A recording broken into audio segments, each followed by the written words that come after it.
जय हिंद दोस्तों, स्वागत है आप सबका शार्प स्टेपर कम्युनिटी में। एज वी हैव डिस्कस्ड कि अब हम पॉलिटी स्टार्ट कर चुके हैं, so this video is the video of polity घटना चक्र। और इसके अलावा आपको साइंस का एक वीडियो भी हम लोग डेली अपलोड करते हैं, तो वो भी आप देख सकते हैं। और देखिए 4 कंप्लीट हो चुकी हैं घटना चक्र, तो वो प्लेलिस्ट अपडेट हो चुकी है, वो भी आप चेक कर सकते हैं।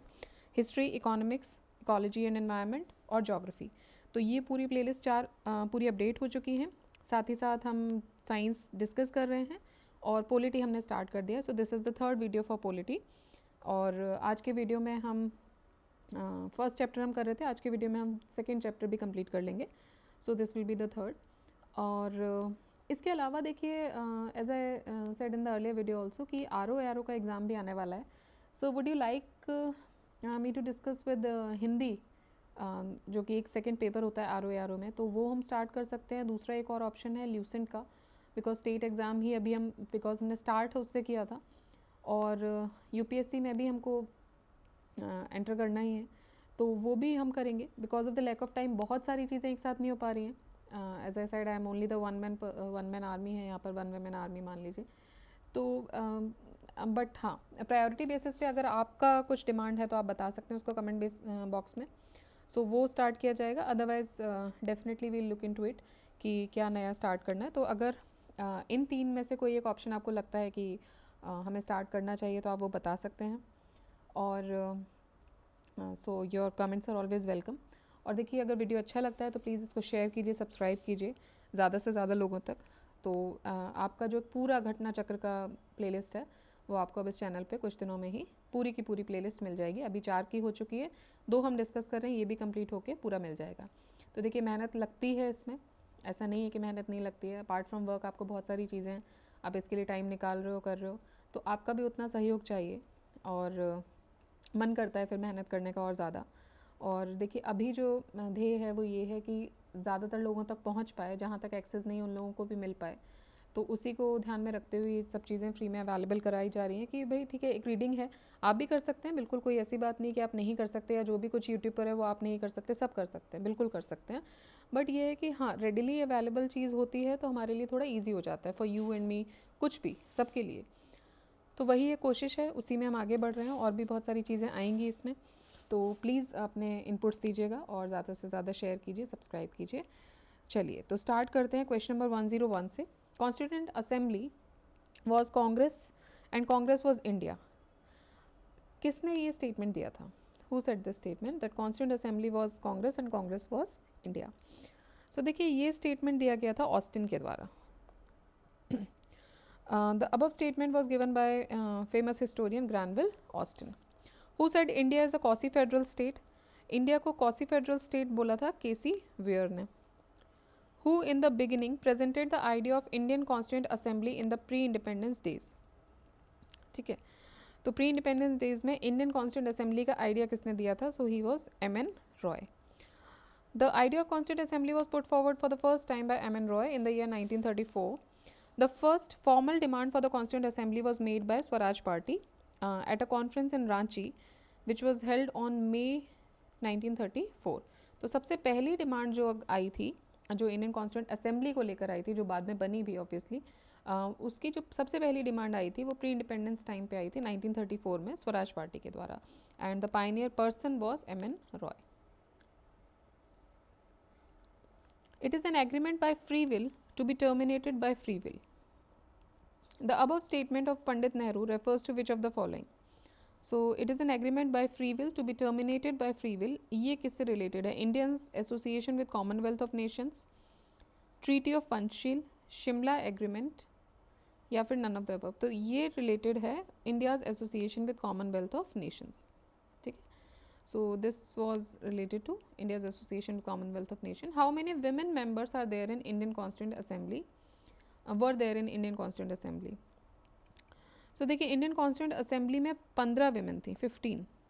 The total number of women members in constituent assembly were 15. अगर हम उनके नाम देखें तो अम्मू स्वामीनाथन, एनी मैस्क्रिन, सरोजनी नायडू, दक्षायनी वेलायुधन, डी दुर्गाबाई देशमुख, हंसा मेहता, कमला चौधरी, लीला रॉय, मालती चौधरी, राजकुमारी अमृत कौर, रेणुका रे, पूर्णिमा बैनर्जी, बेगम एजाज रसूल, Sucheta Kripalani.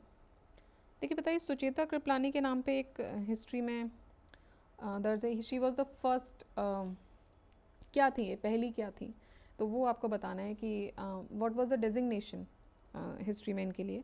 And Vijaya Lakshmi Pandit, she was the sister of Pandit Nehru ji. So underline मैंने इसलिए किया कुछ नामों पर बिकॉज ये जनरली ऑल दो हिस्ट्री में सारी इंपॉर्टेंट है, बट जनरली इनको रिपीटेडली पढ़ा गया है। सो सरोजनी नायडू भी कुछ पहली बनी थी और सुचेता कृपलानी भी बनी थी। आप लोग अगर जानते हैं तो प्लीज़ कमेंट बॉक्स में बताइए कि वो क्या थे। Who speaks of India's self-reliant social system? The rural system in India is a tiny republic. ये बोला था चार्ल्स मेटकाफ ने। तो 1830 की बात है ये। Sir Charles Metcalfe, then acting governor general of India, wrote, "The village communities are little republics, having nearly everything they want within themselves and almost independent of any foreign relationships." तो जब उन्होंने देखा होगा इंडिया की जो गांव की जो नीतियां हैं, जो समितियां हैं उनको, तो उन्होंने बोला था कि भाई जो विलेज कम्युनिटीज़ हैं वो एक तरीके की छोटे छोटे रिपब्लिक्स हैं, तो उनके पास उनके ज़रूरत की सारी चीज़ें हैं और उनको डिपेंडेंट नहीं होना पड़ रहा है, इंडिपेंडेंट है वो किसी भी तरीके की फॉरेन रिलेशंस के साथ। The state and central government derive power from, तो ये पावर डिराइव करते हैं कॉन्स्टिट्यूशन ऑफ इंडिया से। State and central government derive power from the constitution of India which is the source of all powers, the central government and the state government, the president, the prime minister and the parliament of India all find mention in constitution itself. चलिए, तो देखिए इसके साथ ही question बचे थे, सो हमने discuss कर लिए हैं।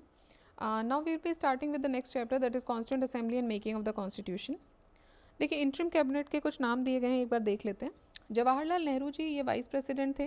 कौन कौन से पोर्टफोलियो होल्ड किए ये हम हेल्ड किए देखते हैं। सो ये है वाइस प्रेसिडेंट थे council of central external affairs and commonwealth relations. Sardar Vallabh Bhai Patel home and information and broadcasting के थे। Rajendra Prasad ji food and agriculture. John Mathai industries and supply. Jagjivan Ram labour. Sardar Baldev Singh defence. CH Bhabha works mines and power. Liaquat Ali Khan finance. Abdul Rab Nishtar post and air. Asaf Ali railways and transport. C Rajagopalachari education and arts. II Chundrigar commerce. Ghazanfar Ali Khan health और जोगेंद्र नाथ मंडल law. ठीक है, सो ये interim cabinet की हमने बात की है। The constituent assembly appointed various committees to deal with different task of constitution making. तो अगर हम कमिटीज़ देखें तो यूनियन कॉन्स्टिट्यूशन कमेटी, इसके चेयरमैन थे Jawaharlal Nehru ji. Committee on rules of procedure Rajendra Prasad ji. Steering committee Rajendra Prasad ji. Drafting committee Bhimrao Ambedkar ji, very important and the biggest committee.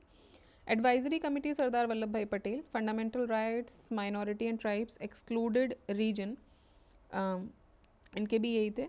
अब उसमें भी सब कमेटी बनाई गई थी फंडामेंटल राइट्स में, उसके जो चेयरमैन थे वो JB कृपलानी जी बने, और एक सब कमेटी माइनॉरिटीज़ के लिए भी बनी थी, उसके बने HC मुखर्जी। ठीक है, so advisory committee for fundamental rights, minority and tribes, excluded region की अगर हम बात करें ओवरऑल थे पटेल जी, उसमें से 2 सब कमिटीज़ बनाई गई, एक फंडामेंटल राइट्स के लिए जिसको हेड किया JB कृपलानी जी ने, और माइनॉरिटीज़ जो सब कमेटी थी उसको हेड किया HC मुखर्जी जी ने। Next is union power committee Jawaharlal Nehru. Provincial constitution committee Sardar Patel.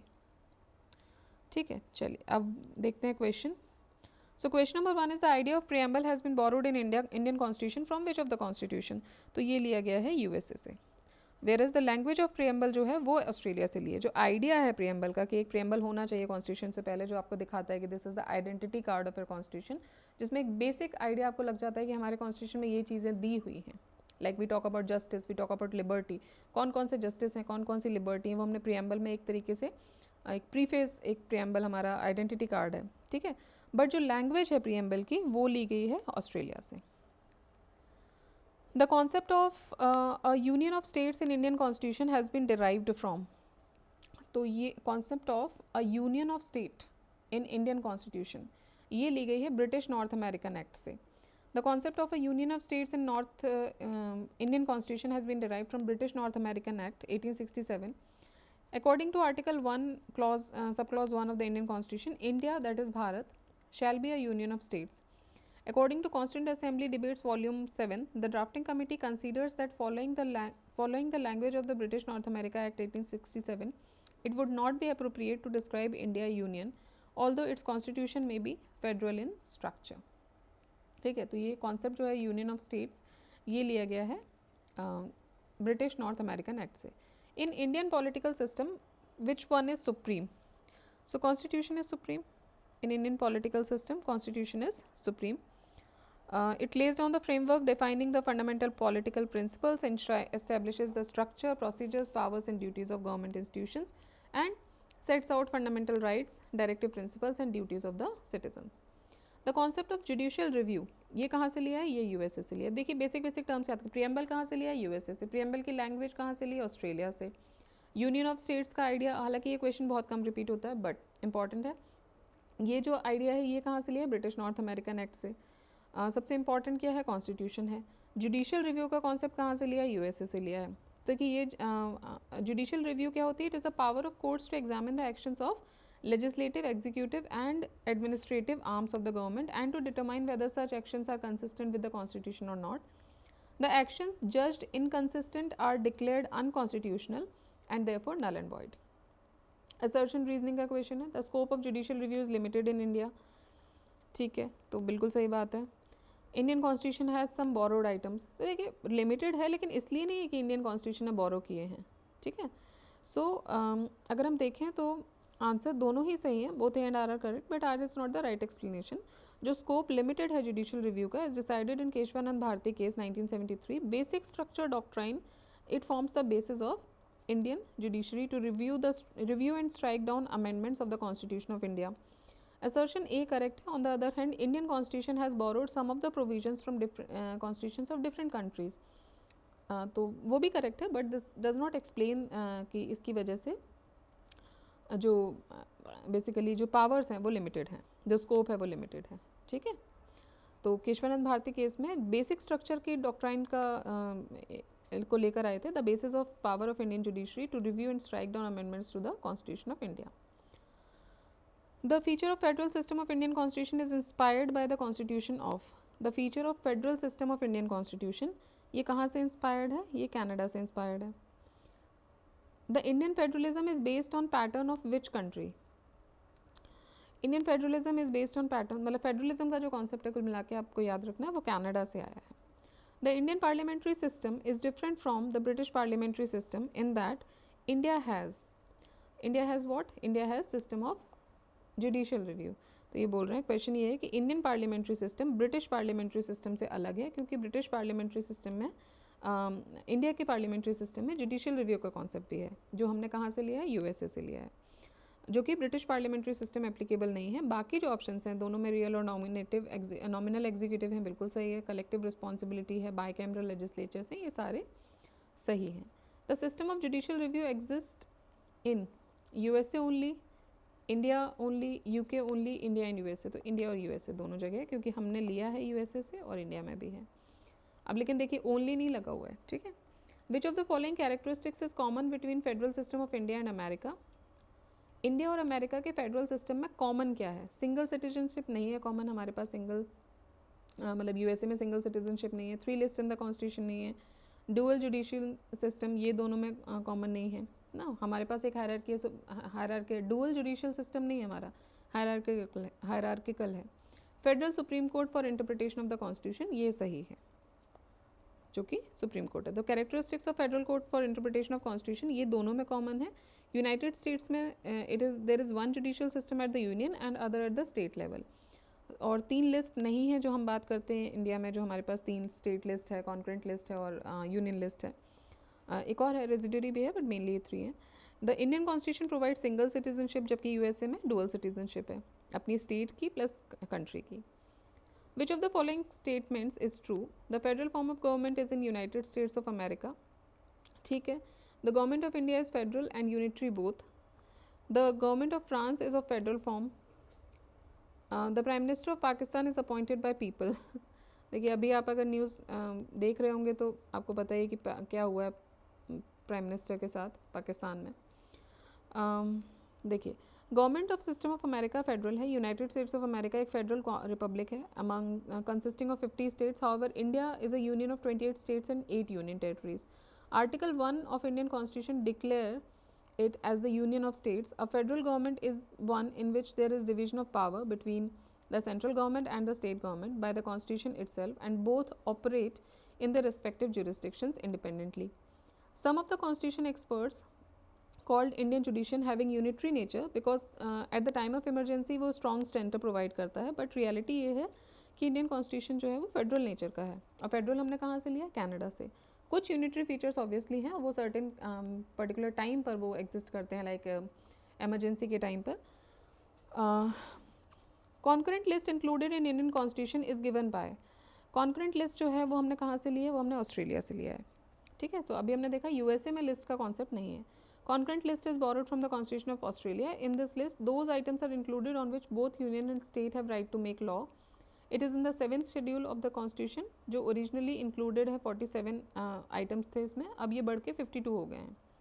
11A, 17A, 17B, 20A, 33A ये बाद में amendments के through जोड़े गए. The idea of concurrent list in the Indian Constitution has been borrowed from, so it has been borrowed from Australia. The framers of the Constitution of India borrowed the concept of concurrent list described in 7th schedule from the Constitution of. तो ये जो concept है concurrent list का वो हमने कहाँ से लिया है, अगेन ऑस्ट्रेलिया. प्रियम्बल की लैंग्वेज कॉन्करेंट लिस्ट दोनों ऑस्ट्रेलिया से लिए हैं, अगेन सेम क्वेश्चन है ऑस्ट्रेलिया, तो याद रखिएगा कॉन्करेंट लिस्ट का कॉन्सेप्ट ऑस्ट्रेलिया से लिया है. The concept of directive principles of state policy in the Indian constitution, DPSP जो हैं वो हमने कहाँ से लिए हैं, तो DPSP हमने लिया है आयरलैंड से. It is in the Constitution, is inspired by directive principles given in the Constitution of Ireland. These provisions are mentioned in Part 4 of the Constitution. The directive principle of state policy are not enforceable in a court of law, but the principles laid down, these are considered fundamental in the governance of the country, making it a duty of the state to apply these principles in making law to establish a just society in the country. Indian Constitution has taken a certain feature of Constitution of other countries. Which country has contributed to the framing of directive principles of state policy? So DPSP Ireland से. ठीक है, again next अगर हम देखें तो in giving representation to talent, experience and service in the composition of Council of States, the constitution makers of India were influenced by, so they were influenced by Irish Republic. The concept of formation of राज्य सभा की जो हम बात करें basically इसमें देखा ना कि टैलेंट एक्सपीरियंस मतलब कि नॉमिनेशन वाली बात हो रही है, service in the composition of council of states. So they were influenced by Irish Republic. To talent qualification, experience and service is influenced by Irish Republic. Match list 1 with list 2 and give correct answer by using the codes given below. Feature of Indian Constitution and borrowed from which country? So fundamental rights कहाँ से लिए आपने? Fundamental rights US से लिए हैं. Parliamentary system Britain से है, इतने दिन राज किया है तो वहाँ से हमने भी मेजर चीज़ ले ली है. उसके बाद एमरजेंसी प्रोविजंस हमने कहाँ से लिए? देखिए एमरजेंसी प्रोविजंस हमने जर्मनी से लिए हैं, और DPSP हमने लिया है आयरलैंड से, और कनाडा से क्या लिया था? कनाडा से लिया था फेडरल स्ट्रक्चर. ठीक है, next match list 1 with list 2 again. Constitutional provisions and source. Fundamental rights US bill of rights. DPSP is Irish constitution. Then cabinet government. Cabinet government कहाँ से है? ब्रिटिश. और यूनियन स्टेट रिलेशंस मतलब कि federal जो structure है वो कहाँ से लिया है? That is from Canada. Clear? Next match. Which of the following is not correctly matched? Provisions and sources. Fundamental rights USA बिल्कुल सही है. Then DPSP of directive principles of state policy Ireland, ये भी सही है. Residual powers of centres Australia. देखिए residual powers Australia से नहीं है. एमरजेंसी प्रोविजन जर्मनी, ये बिल्कुल सही है. ऑलराइट, चलिए match list 1 with list 2 and by using the code given below. Rule of law, procedure established by law, reserving of bill by governor for president's constitution and concurrent list. तो देखिए concurrent list आपने से पहले भी अभी हमने discuss कर लिया है, तो कहाँ से लिया है हमने कॉन्करेंट लिस्ट? ऑस्ट्रेलिया से लिया है, तो पहले इसी को मैच कर लेते हैं. ठीक है, नेक्स्ट रूल ऑफ लॉ कहाँ से है? रूल ऑफ लॉ इंग्लैंड से है. Procedure established by law. Procedure established by law जो है ये कॉन्सेप्ट हमने लिया है जापान से. And reserving of bill by governor for president's constitution, ये हमने लिया है कनाडा से. ठीक है, Match list 1 with list 2. DPSP fundamental rights concurrent list for union states. India as a union of state with greater powers to the union. So DPSP Ireland, fundamental rights USA, concurrent list Australia, India as a union of states, Canada. The idea of fundamental rights was borrowed from the constitution of, so it was borrowed from USA. Concept of fundamental duties ये कहाँ से ली गई हैं? Fundamental duties की बात हो रही, fundamental rights हमने देख लिया है यूएसए से, फंडामेंटल ड्यूटीज़ रशिया, ठीक है। Concept of fundamental duties inspired from Russian constitution और ये ऐड हुआ था कॉन्स्टिट्यूशन में by 42nd amendment 1976. The recommendation for the fundamental duties was made by Swaran Singh committee, ठीक है। तो ये भी क्वेश्चन बन सकता है, फंडामेंटल ड्यूटीज का रिकमेंडेशन कहाँ से है? स्वर्ण सिंह कमेटी से. The constitution of India has become the longest one, assertion है. Reason, the chapter on fundamental rights has been borrowed from the model of American constitution. तो देखिए दोनों ही सही है, लेकिन ये उसको एक्सप्लेन नहीं कर रहा है. अब किसी से ले लिया है इस वजह से सिर्फ लॉन्गेस्ट हो गया है, सिर्फ वो भी सिर्फ फंडामेंटल राइट्स, तो ये तो एक्सप्लेन नहीं कर रहा है. या तो इसका मतलब ये है कि अमेरिका का लॉन्गेस्ट होना चाहिए, जो कि नहीं है, ठीक है. So we have borrowed from many other things, और हमने बहुत सारी चीज़ें उसमें इनकॉर्पोरेट भी की हैं, leading to the situation of that particular period of time. जो हमारी पॉपुलेशन थी उसके हिसाब से हमने कॉन्स्टिट्यूशन को फ्रेम किया, कुछ चीज़ें बोरो की अकॉर्डिंगली.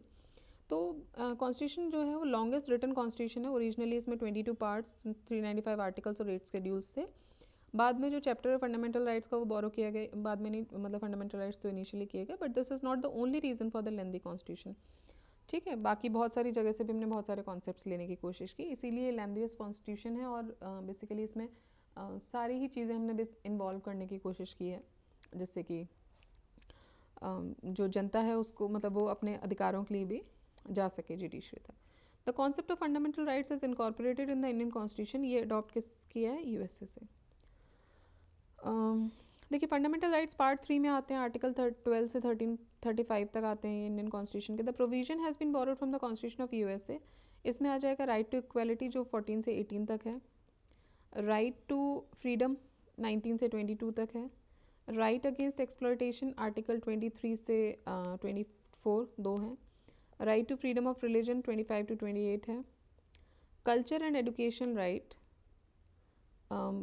ये 29 टू 30 हैं, राइट टू कॉन्स्टिट्यूशनल रेमेडीज़ ये हो गया आर्टिकल 32 जो सुप्रीम कोर्ट के पास पावर है. The post of vice president and independence of judiciary ये भी अमेरिका से लिए गए हैं. The idea of fundamental rights is adopted from, so again ये क्वेश्चन देखिए बहुत बार रिपीट हुआ है. अब आप बस एक काम कर सकते हैं कि छोटी सी एक लिस्ट बना लीजिए, जैसे हमने ऊपर देखा भी, सोर्सेज दिए भी हैं इसमें, लेकिन आप खुद से हाथ से बनाएंगे तो ज़्यादा याद रहेगा. तो बहुत सारी चीज़ें नहीं हैं उसमें, फंडामेंटल राइट्स हो गई, ड्यूटीज़ हो गई, कॉन्करेंट लिस्ट हो गया. अब देख लीजिए जो रिपीट हो रहा है खासकर वो ज़्यादा बनाइए, ठीक है. तो वो आप बना सकते हैं. इमरजेंसी प्रोविजंस हो गए, लैंग्वेज ऑफ द प्रियम्बल हो गया, फंडामेंटल राइट्स हो गए, ये सारी चीज़ें आप बना सकते हैं. Who was the first nominated deputy chairman of the Constituent Assembly? First nominated deputy chairman की बात हो रही है, ठीक है. First nominated deputy chairman of Constituent Assembly ये थे Frank Anthony. All right. Frank Anthony was the first nominated deputy chairman of the Constituent Assembly. He established All India Anglo-Indian Association in 1942. Nominated member के तौर पे इन्होंने काम किया था लोकसभा के फॉर 7 टर्म्स बिटवीन 1950 टू 1992. तो 7 टर्म्स इन्होंने ही served as nominated members of Lok Sabha for 7 terms continuously 50 से 92 तक. तो मतलब Anglo Indian all India Anglo Indian association भी इन्होंने 1942 में बनाया था, और एंग्लो इंडियन को एक तरीके से यही डोमिनेट मतलब रिप्रेजेंट करते रहे 50 से लेके 92 तक, 42 ईयर्स तक, ठीक है. तो 42 ईयर्स सर्व किया है और 42 में ही इन्होंने एसोसिएशन भी बनाया था. The tradition of written constitution from the which of the following countries. Written constitution लिया है अमेरिका से. The among the following given names whose portfolio in the first cabinet of India was different from his portfolio in the interim government. Okay. Jagjivan Ram, doctor Rajendra Prasad, CH Bhabha, Sardar Baldev Singh. देखिए इसमें only 3 इसमें answer है. CH Bhabha, interim government की बात करें तो doctor Rajendra प्रसाद के पास food and agriculture था, लेबर जगजीवन जी के पास था, डिफेंस सरदार बलदेव जी के पास था और सी एच भाभा के पास वर्क्स माइंस एंड पावर था। फर्स्ट कैबिनेट की अगर हम बात करें तो फूड एंड एग्रीकल्चर ही रहा राजेंद्र प्रसाद जी के पास, डिफेंस रहा बलदेव जी के पास, लेबर जगजीवन राम, लेकिन सी एच भाभा का पोर्टफोलियो चेंज हुआ, ये वर्क माइंस एंड पावर से चेंज होकर कॉमर्स में आ गए थे।